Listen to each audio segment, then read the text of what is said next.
Será se dá para a gente pensar em reedição da final da Libertadores igual aconteceu lá em 2021? Será uma final brasileira, mais uma entre Flamengo e Palmeiras, Palmeiras e Flamengo? Principalmente depois do que a gente viu na quarta e na quinta-feira. Hein? Vamos lá, Flamengo. Flamengo sofreu demais com a forte marcação do Racing. Acho que o jogo ficou marcado por isso.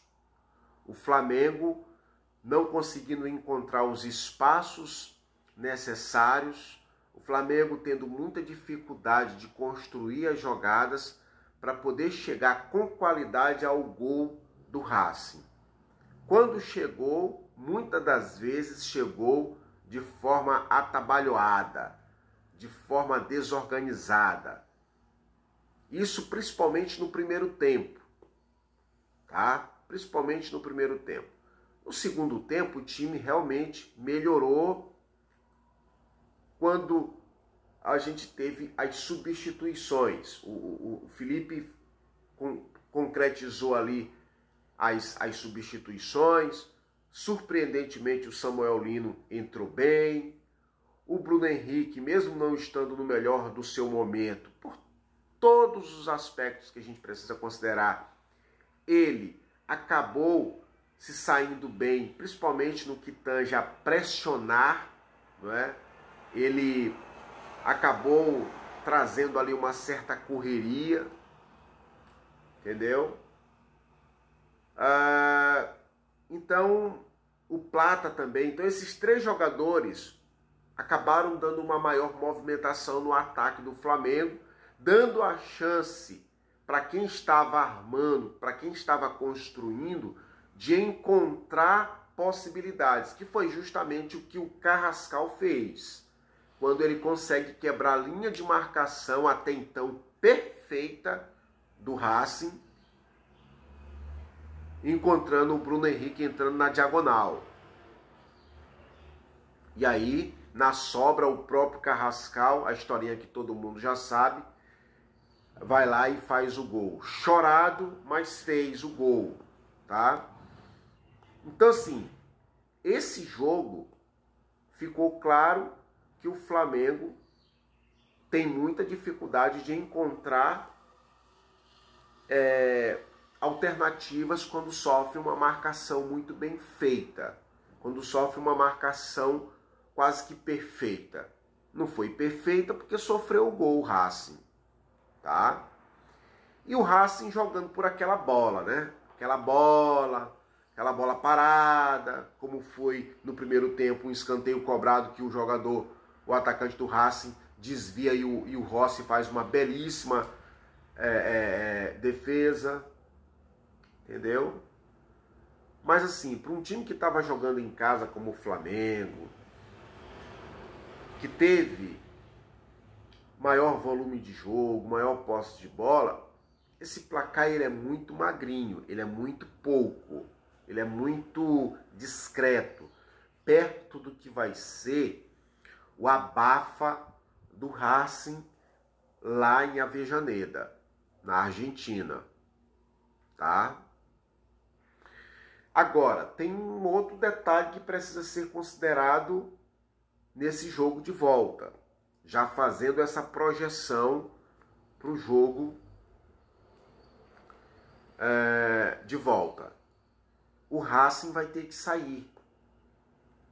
E o Racing saindo não vai ter a mesma marcação que ele fez aqui no Brasil, que ele conseguiu realizar de forma quase que perfeita no Maracanã.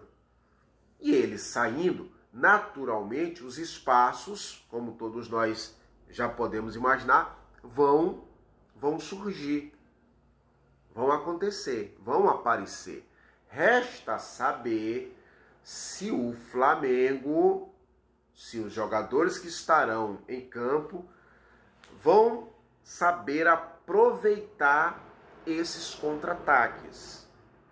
Porque o jogo do Flamengo, tudo indica vai ser de contra-ataque. Ou tu acha que o Flamengo vai ter lá na Argentina o domínio do jogo de uma forma que a posse de bola mais vai ficar com ele do que com o adversário? Eu acredito que mesmo que ele queira, o Racing não vai permitir, por conta desse abafa, do clima, do empurra da torcida, né? Do apoio da torcida.